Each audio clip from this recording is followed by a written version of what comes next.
Are you ready for Wednesday? Are you ready to learn some English? To listen, smile, laugh and learn. Here we go again. We are back together once more. This is English Addict coming to you live from a very dull and wet England. I hope you are feeling well today.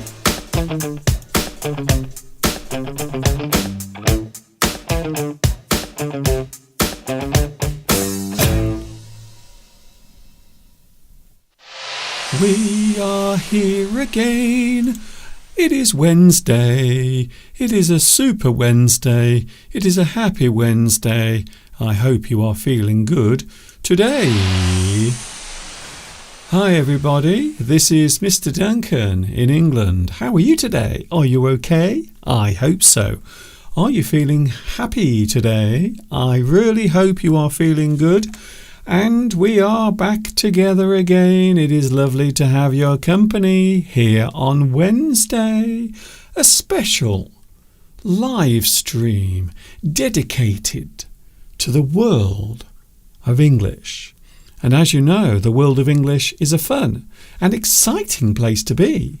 I'm so glad you could join me today for this live stream. I hope you are having a good Wednesday so far.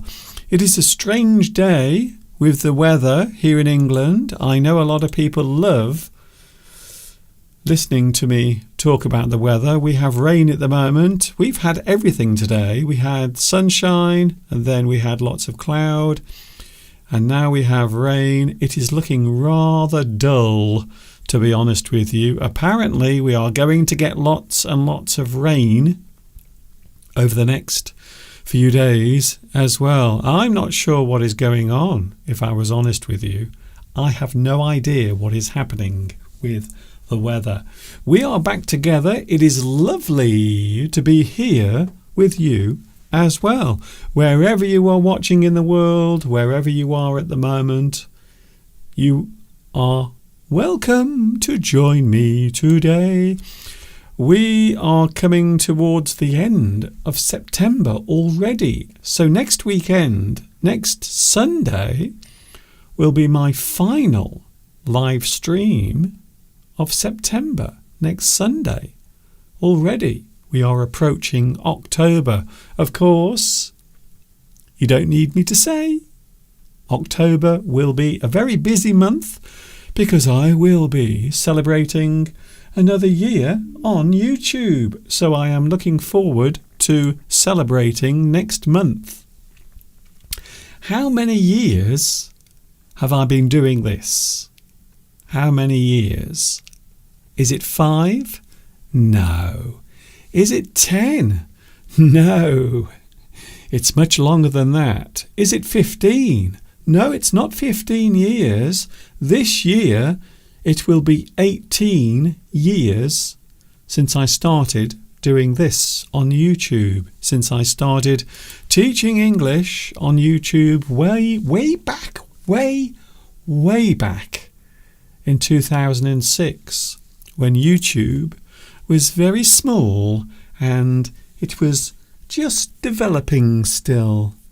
There were only 25 people on YouTube in 2006, and now there are around 1.5 billion. That's a lot of people, by the way. That is a lot of people. We also have the live chat. I can't forget the live chat, because without the live chat, without you out there in YouTube land, I would have nothing to do. I would be standing here on my own talking to myself. And to be honest with you, that would not make much sense. So hello to the live chat. Nice to see everyone here. I might have to drink some water in a minute. I don't know why. My throat is very sensitive today. In fact, I'm going to do it now. I'm going to drink a little bit of water. Just a moment.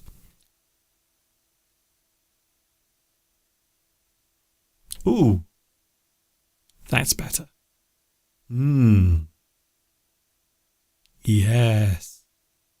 Delicious. Lovely. That's better. So hello to the live chat. Nice to see you here today as well. Who was first? We all know who was first. We all know who is first on the live chat today. We all know. I know. You know. Vitas, once again, you are first on today's live chat.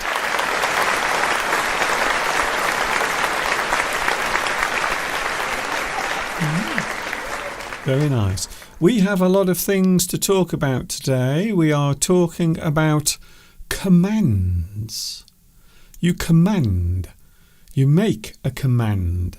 So the word command can be used in many different ways. And we will be looking at many of the uses of that later on. We are also talking about chewing gum. Chewing gum. Do you have it in your country? We will talk about that later on as well. We have some interesting words and phrases to look at today. But first of all, I am not a person who often complains about things. I would like to say right now, I would not class myself as a person who complains very much. However, I do have a complaint about this particular thing. Have you had any experience with this? And I will show you now on the screen. Have you had any experiences with this particular thing? So this is something that I noticed a couple of months ago that is starting to happen. They are now putting the bottle top onto the actual bottle and they are fixing it to the bottle. But unfortunately, it does kind of get in the way. So when you are trying to pour your drink, quite often the liquid will go everywhere except for the place in which you are trying to pour it. And of course, the other problem is as well with this. If you are drinking from the bottle, sometimes the cap will get in the way. And the liquid will go all over your face. It won't go into your mouth. It will actually go into your straight into your face and down your clothing. So this might be one of the most annoying things that has appeared over the past few weeks. And I've noticed more and more drinks manufacturers or people who manufacture bottled water, so they will put fresh bottled water into the bottle, should I say, and then they put this very annoying cap on the top. And the problem is you open it and then the cap just gets in the way. In fact, I know that a lot of people at the moment are actually just removing the cap. They are actually breaking the cap off the top of the bottle. And I am still trying to work out why we are doing this. What is the reason for this? Is there a reason? Does it have something to do with the environment? Is it connected to environmental issues? Is it because of safety? Because I would imagine something like that, if a small child swallowed it or put it in their mouth, they might choke. So perhaps it has something to do with that. But I still don't know why it's suddenly happened. Lots and lots of drink manufacturers are now putting this on top of their bottles. And I have to say, I haven't spoken to anyone yet who thinks this is a good idea. They don't. Every single person that I've asked, they all say the same thing. It's incredibly annoying. They are really awkward to use. The top gets in the way if you are trying to pour your drink or if you are trying to drink the liquid straight from the bottle. It goes everywhere. It goes all down their clothes, or over their face. And I suppose in a way it could be dangerous because you could choke on the liquid. So I still don't quite understand why we are doing this. Why do we have this particular type of bottle cap at the moment? Is it because of the environment? Is it to save the planet? Or maybe it is something to do with safety. But one thing I do know, they are rather annoying, to say the least. So that is it. That is my complaint for today. Have you actually come across these yet? Have you actually found any of these? What do you think of it? Do you think it's a good idea? Or do you think they are an inconvenience? If something is described as an inconvenience, we are saying that it is something that gets in the way. It makes life difficult. So that is what I think at the moment about these particular types of bottle cap. They are rather annoying. Please let me know what you think on the live chat as well. Talking of which, we have Beatrice. Hello, Beatrice. Are you still watching in the mountains? Are you still there? Please let us know. We also have Javé Valen. Hello, Javé Valen. Nice to see you here, watching in Peru. Can I say hello to you, watching in Peru? It's nice to have you here. Laxmi is here. Laxmi Patil. Hello to you as well. Where are you watching at the moment? Please tell me. Oh, yes. He is here. Luis Mendez is here today. Hello, Luis. Nice to see you back as well. We also have Mitra Karimi. Hello to you as well. Please tell me where you are watching. And if it is your first time, please let me know as well. By the way, something I want to mention, and I haven't mentioned this for quite a while. I'm hoping I can find the button for it. The only problem is, you see, my eyesight is getting so bad. Here it is. If you want to have live captions right now, you can press C on your keyboard. Don't put it on the live chat. All you have to do is press C and you will have live captions, even though there might be a slight delay. But if you want to have live captions, you can by pressing C on your keyboard. You can have them because technology is quite amazing, to be honest with you. I don't know if you saw yesterday on the news, the leader of this country, made a little bit of a mistake yesterday whilst giving his keynote speech. A big event. Unfortunately, he made one slight mistake. Did you hear about it? And if you did, do you think it is a foolish mistake, or do you think it was just accidental? How did it happen? Why did it happen? A lot of people seem to have their own theories, but it can happen from time to time. If you are saying something, if you are giving a speech, and especially because this does happen, if you are a leader of the free world or one of the leaders of a country and you are giving a long speech, quite often it will be displayed in front of you on something called an auto cue or teleprompter. And it is one of the hardest things to do. It looks easy because it looks as if all you have to do is read, but it's much harder than that, especially if you are doing it for 10 or 15 minutes.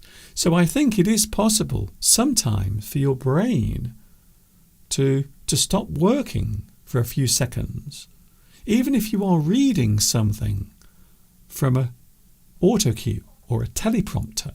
It can happen. So it is possible to make mistakes. So maybe you mean to say something, but instead you say something else.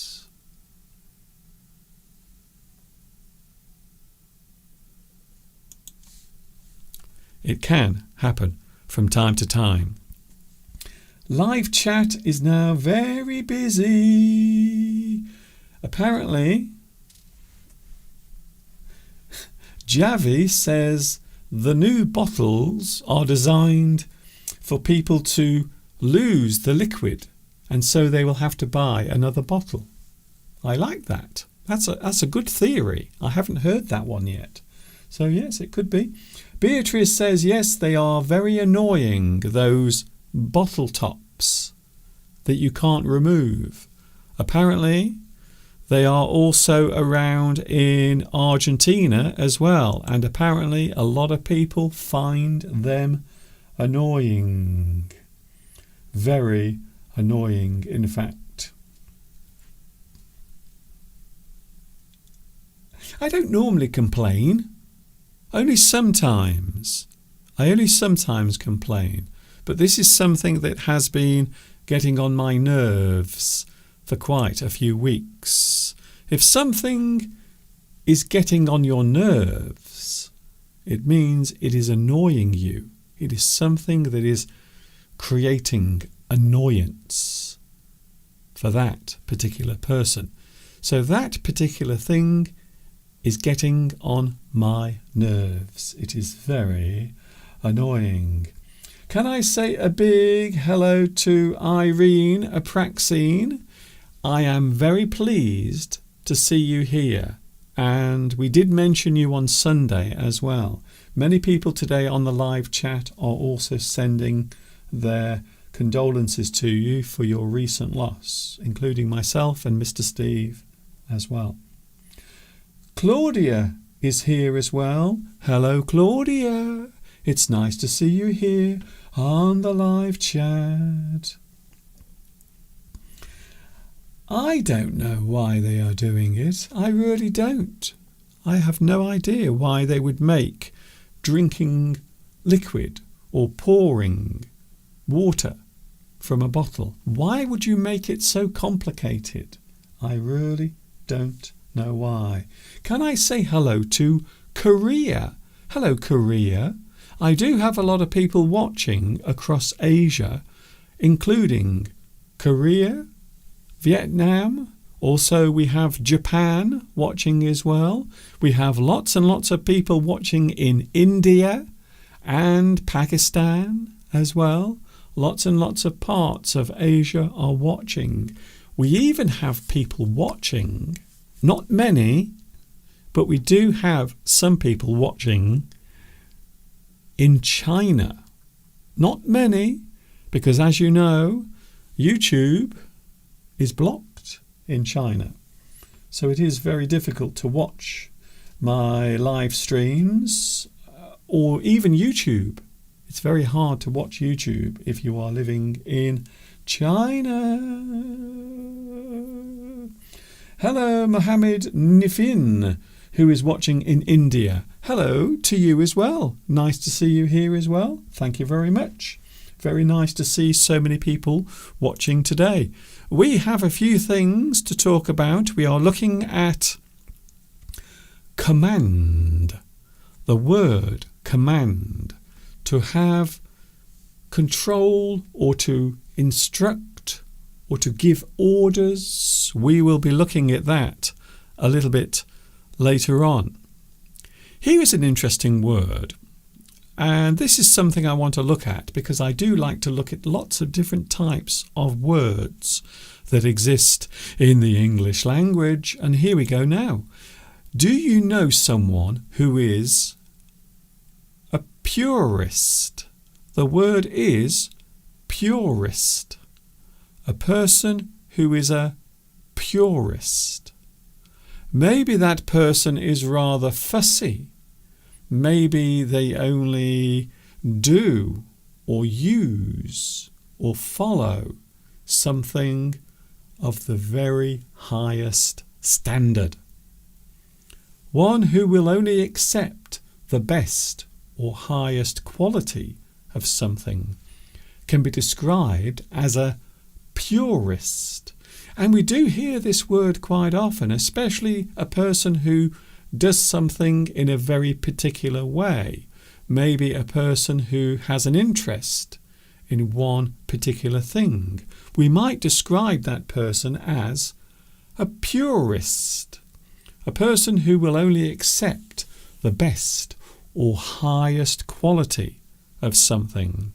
We will describe that person as a purist, a person whose standards are always highest in the sense of only the best will do. So quite often we will talk about a person who is a purist, and we will often say that for them only the best will do. That is what they will say, that is the rule they will follow. We can have lots of different types of purist. Maybe a food purist. Maybe they only use very high quality ingredients in their cooking, if they cook food, if they make food. And of course, if they eat food, which I think they do, a food purist will always have the best quality, the highest standard of food. They will never eat any food that is junk or unhealthy. You might also have a hi-fi purist, a person who will always use, buy and listen to music on very high quality hi-fi. We are talking about audio equipment, maybe some type of amplifier, maybe speakers, maybe the cables. Now, I know someone who is very much a hi-fi purist, and they are a person who spends lots and lots of money on hi-fi or audio equipment. So everything they have, everything that they listen to music on, is of the highest quality. And of course, normally, if something is high quality, it will also be very expensive. You might have a moral purist, a person who has great virtue, a person who always follows the rules, a person who is never wicked or evil. Maybe they treat everyone with kindness. So we might have a moral purist. And of course you can have a music purist. Maybe a person who only listens to the best orchestra. So maybe they will only listen to top quality musicians.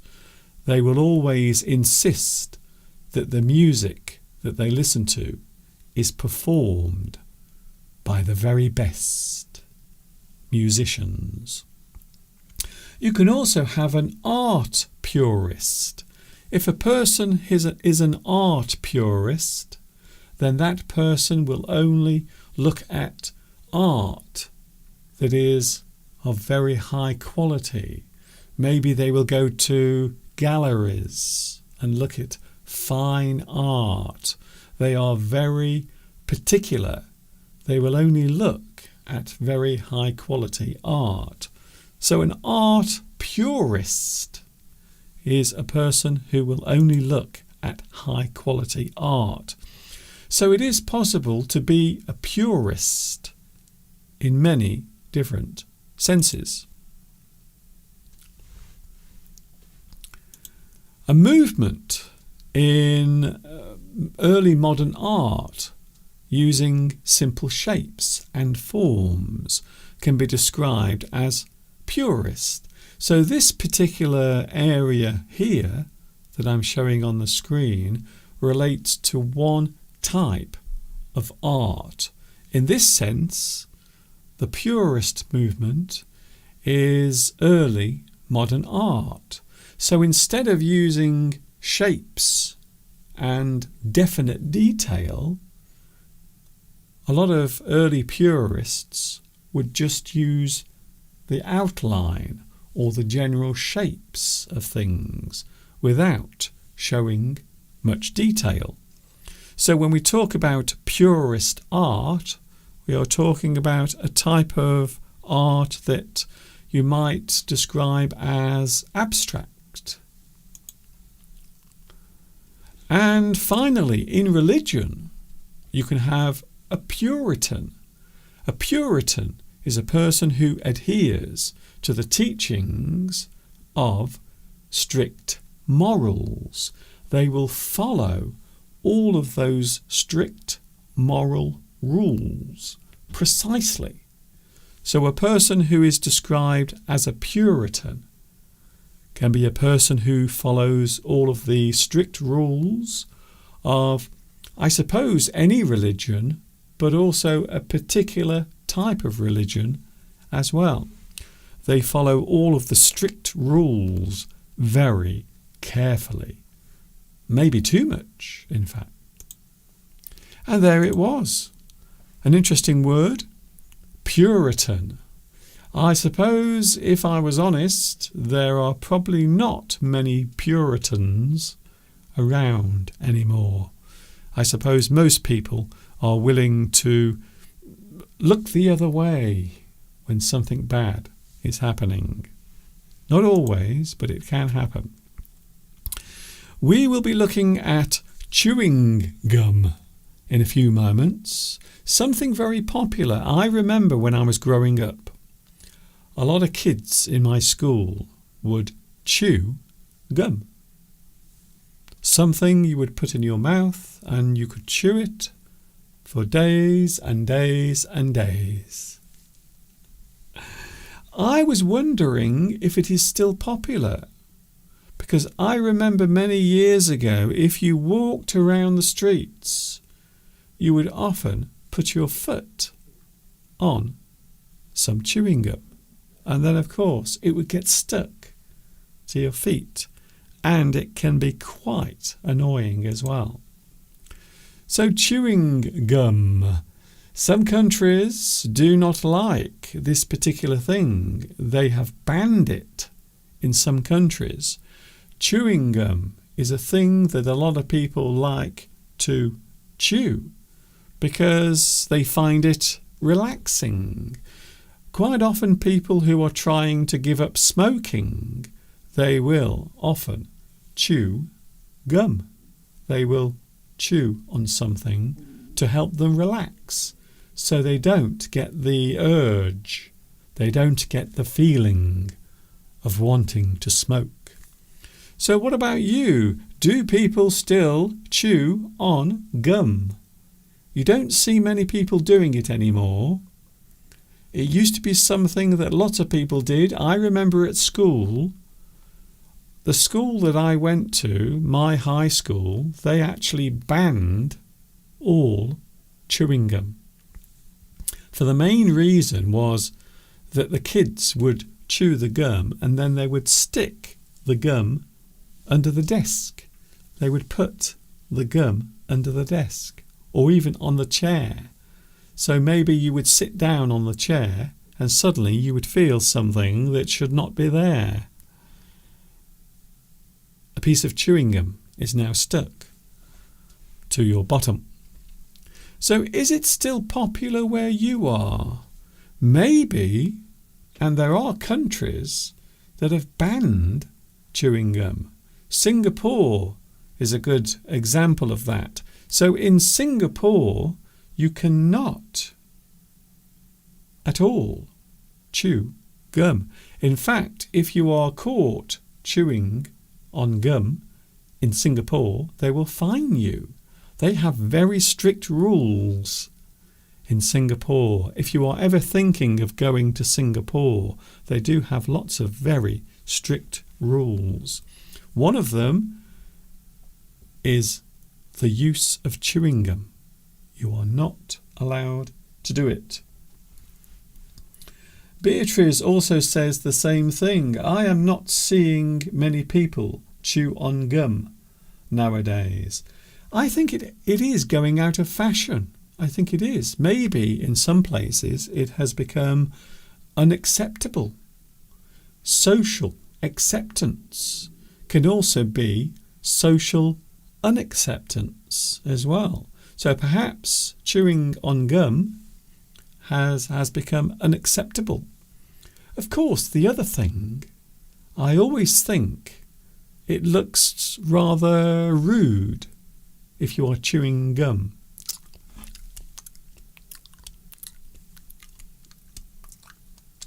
It almost looks as if you don't care.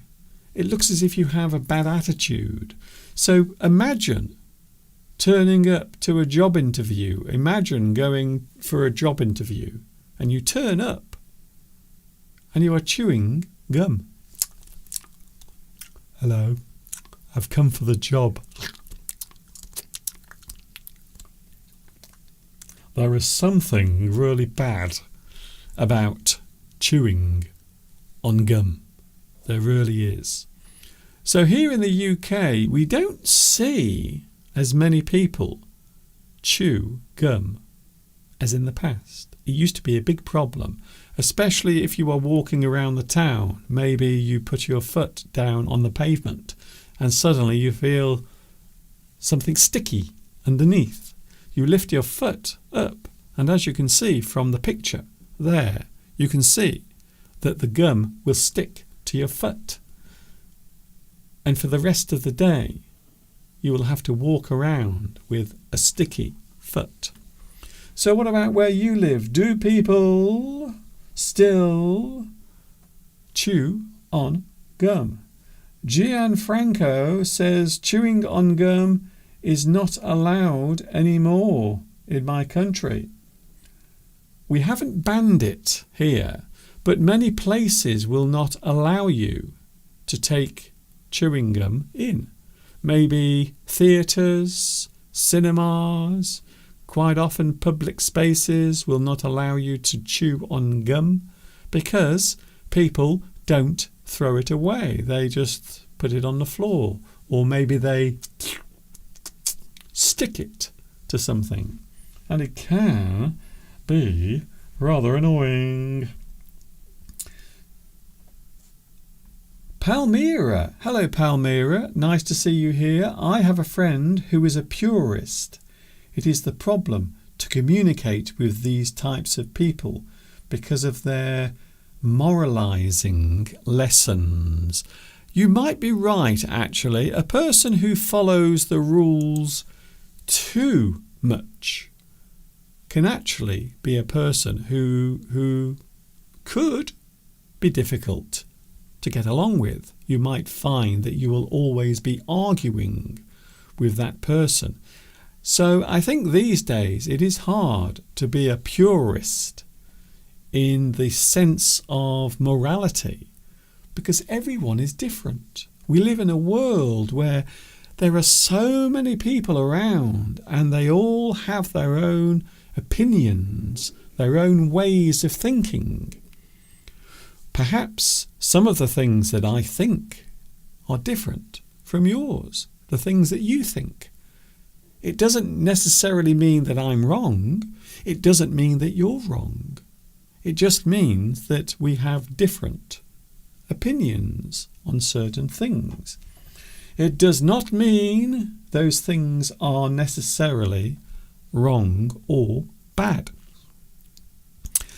But it is interesting. There are people who can become rather obsessed with things as well. So if they buy something, it has to be the very best quality. They won't accept anything less than the best. So that person is often described as a purist. We are going to take a quick break. I hope you don't mind. I'm going to break for a moment and I will have a drink of water from this bottle, and you might notice that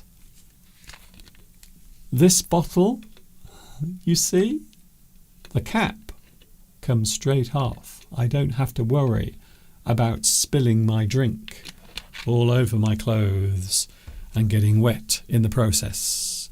I do not. We will have a break and then I will be back. We are looking at words and phrases connected to command, giving a command, or maybe commanding people to do something. All of that coming right after this.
I'm a big boy now.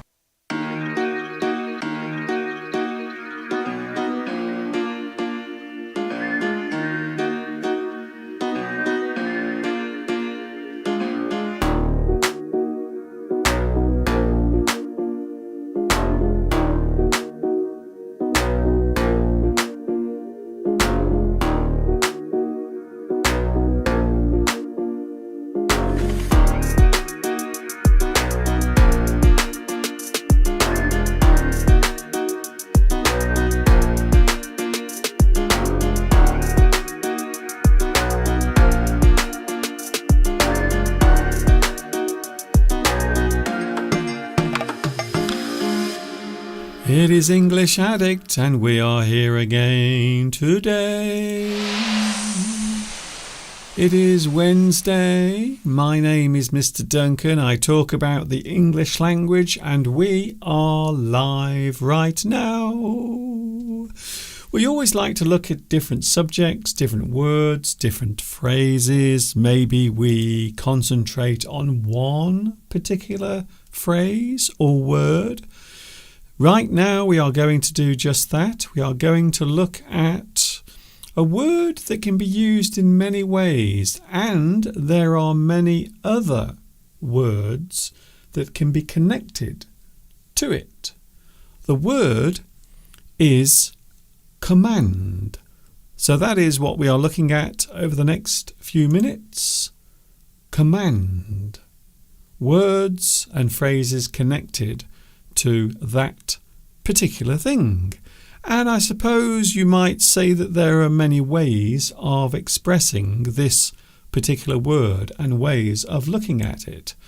First of all, Well, we will look at what it actually means. The word command is an imperative request made as a stern instruction or rule.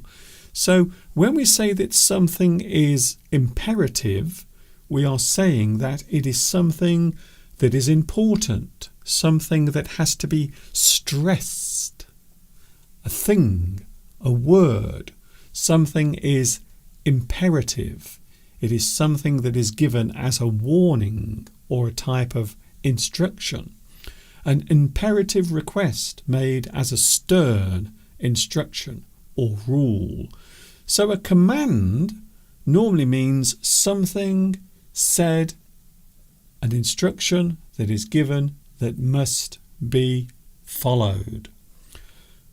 To command as a verb. You can command someone as a verb. You are telling them to do something. To direct with specific authority or prerogative. So you are saying that you are in charge. You have authority. You can give the command. You are in a position of authority. It means you are able to command people to do things or to give them instructions. So the word command is basically telling someone to do something or the way in which they do it.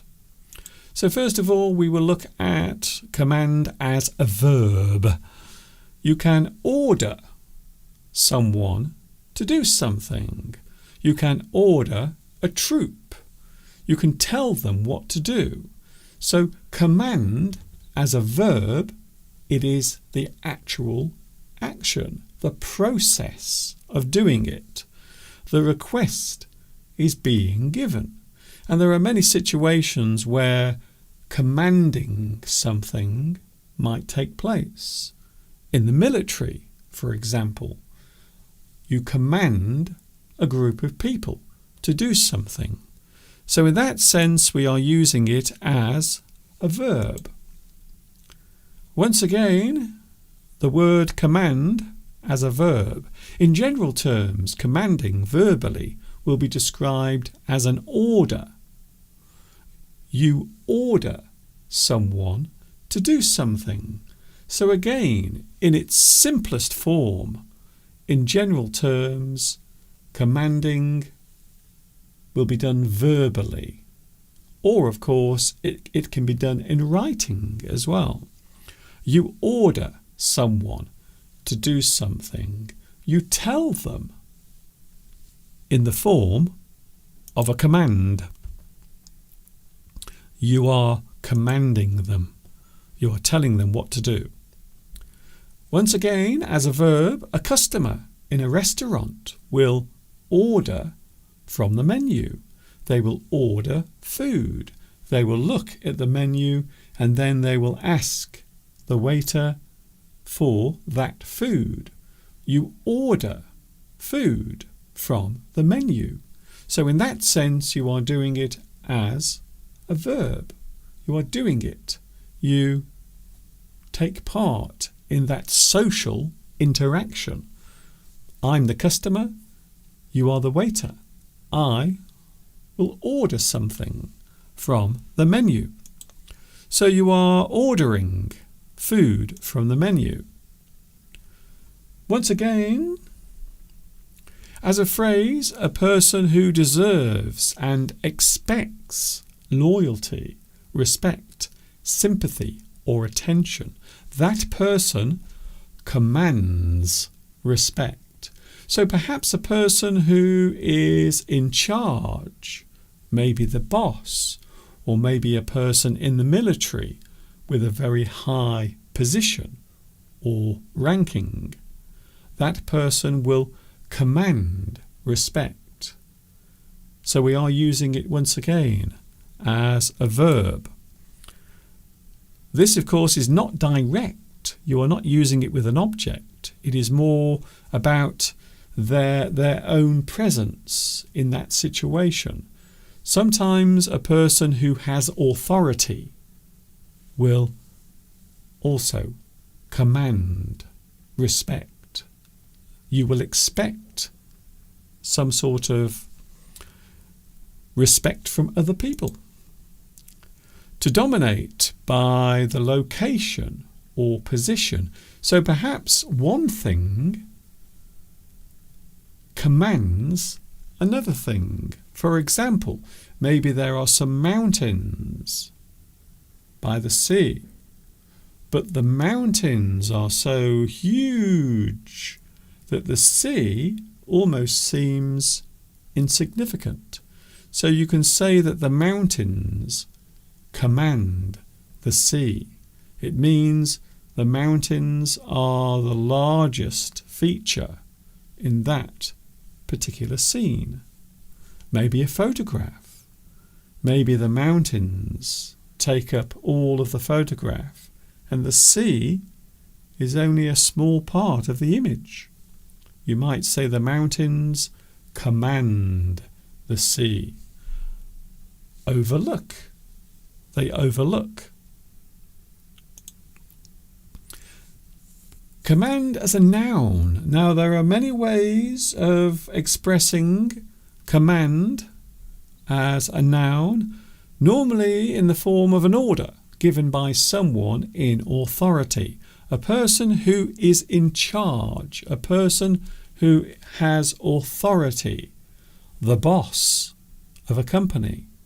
They might command you to do something. The thing they say is a command, an order given by someone in authority. You might give a command. You might follow someone's command. So in that sense, we are using it actively. You are giving a command. Passively, you can follow someone's command. I will tell you what to do, or I will do what you tell me. Two different ways. It is almost like two different directions of speech. The possession or exercise of controlling authority. Oh, yes. Command. You are in a position of authority. We can describe that as a command. It is a position of authority. You can tell other people what to do. Maybe you are the boss or the manager. You command, you have command. You might be in command. For example, a lieutenant in command of a platoon in the military.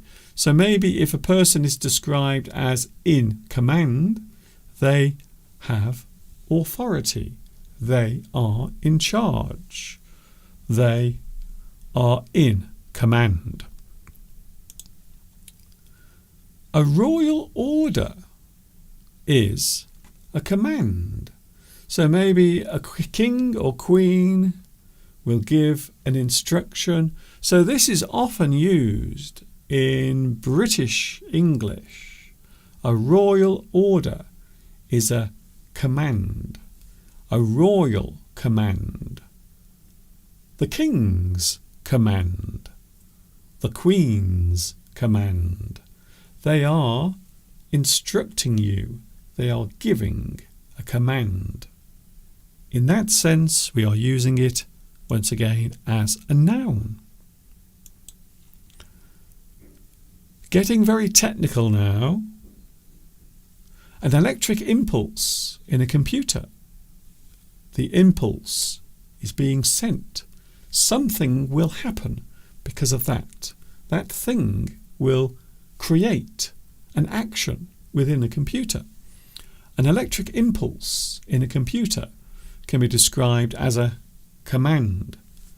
A character or symbol used on one of these can be described as a command. So maybe a certain button that you have to press to make something happen can be described as a command. Quite often on a keyboard there will be lots of commands that you can instruct your computer to actually do. So there you can see lots and lots of command keys along the top. Once again, we are using it as a noun. So a character or symbol used on a keyboard to activate a computer function is a command. A command is called as an instruction to a group of military personnel. So in this sense, once again, you are instructing a group of people. You are telling them what to do. A command has been given. So in this sense, we are saying that instructions or an order has been given. The word command is once again used.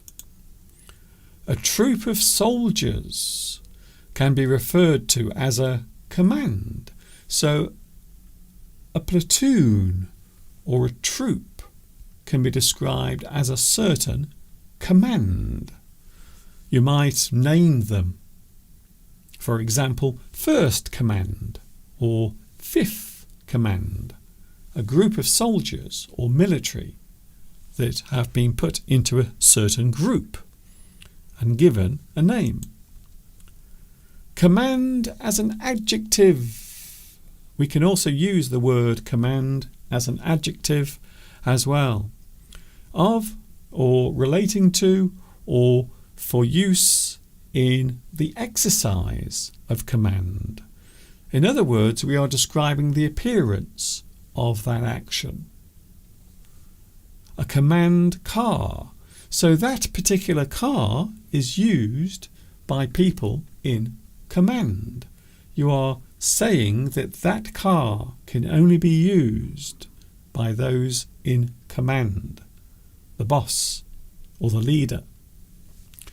It can be relating to a commander, a command decision. So again, we are looking at the type of order. In this sense, we are using it as an adjective to show how that thing is being given. A command decision is normally an order or a decision that is made by a person in authority. There are many ways of using command in a sentence. A command is given. A command is received. A commandment is often written, or it is a type of written instruction. So in this sense, you can see that we have a slight change.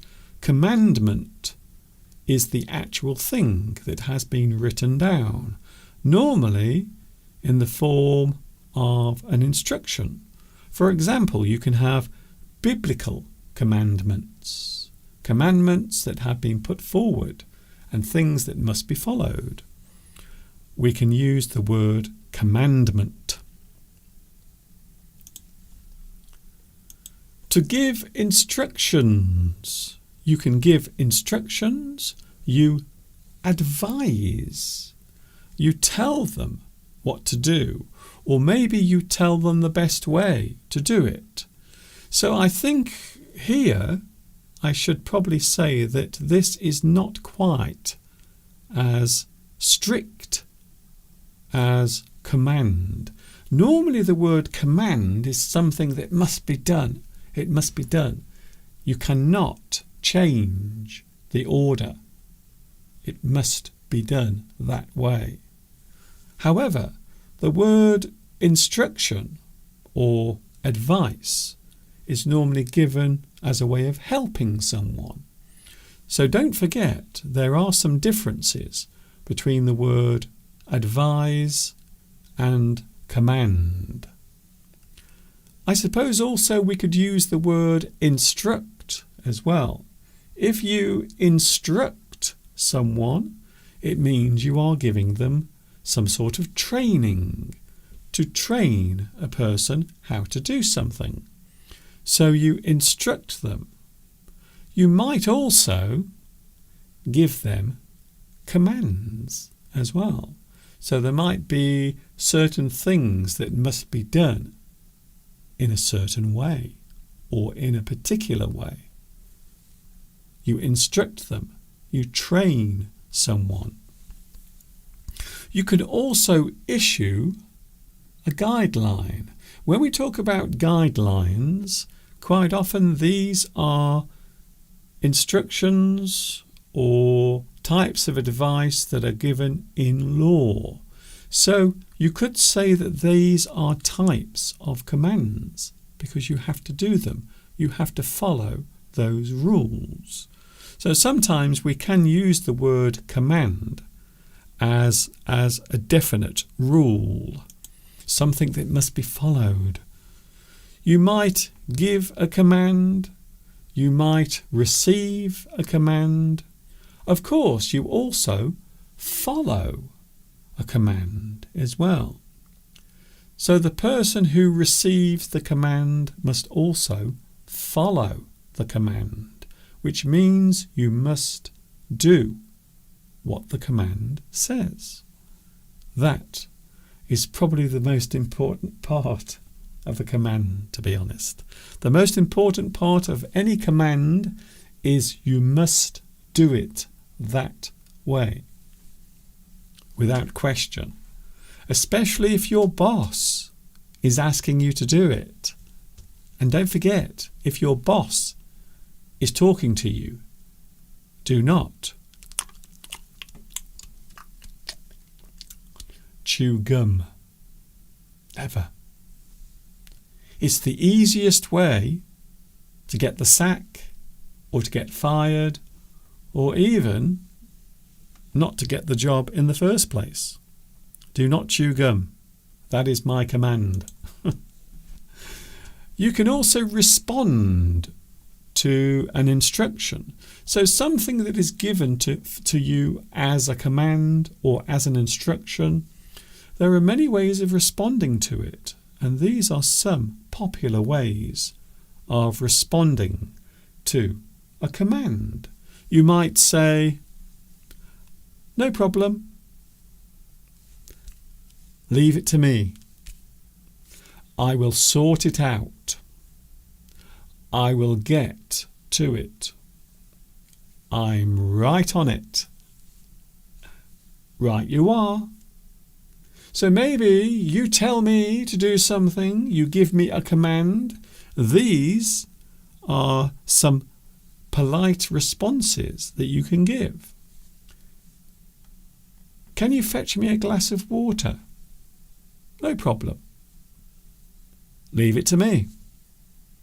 I will sort it out. I will get to it. I'm right on it."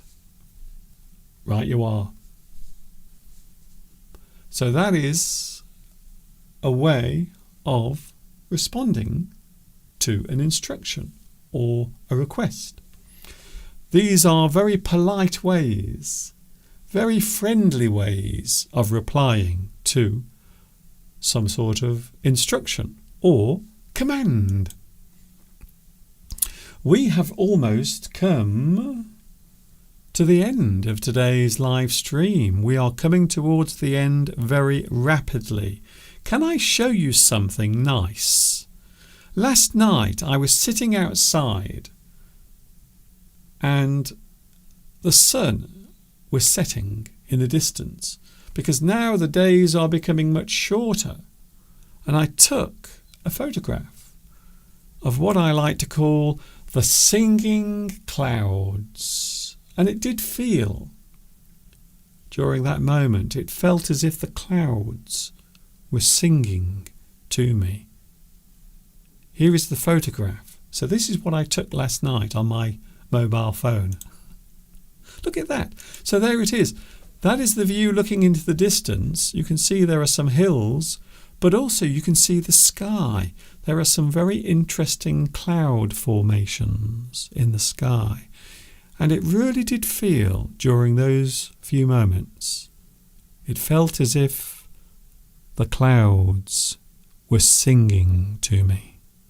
A very deep and, I would say, almost moving moment of time, I have to say.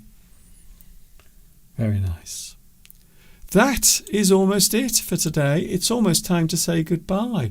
I'm ever so sorry about that, but don't worry, because I am back with you on Sunday.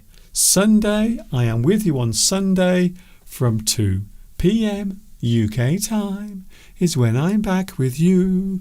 I'm back on Sunday from 2 p.m.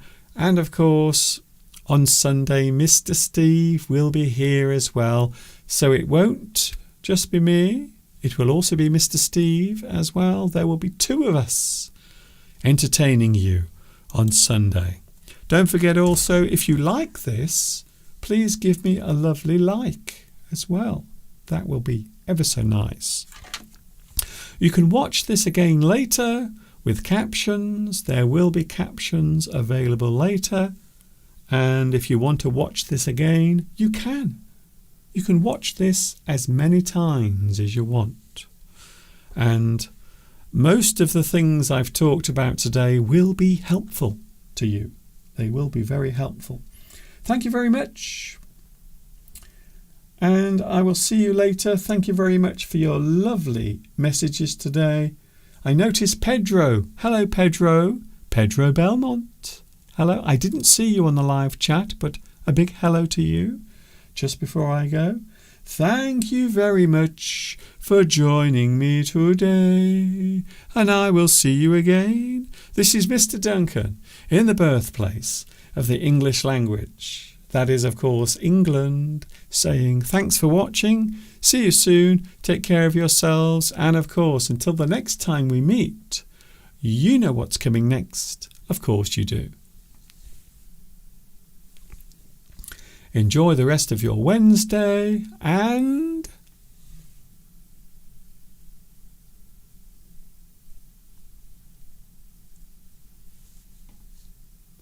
ta-ta for now. See you soon.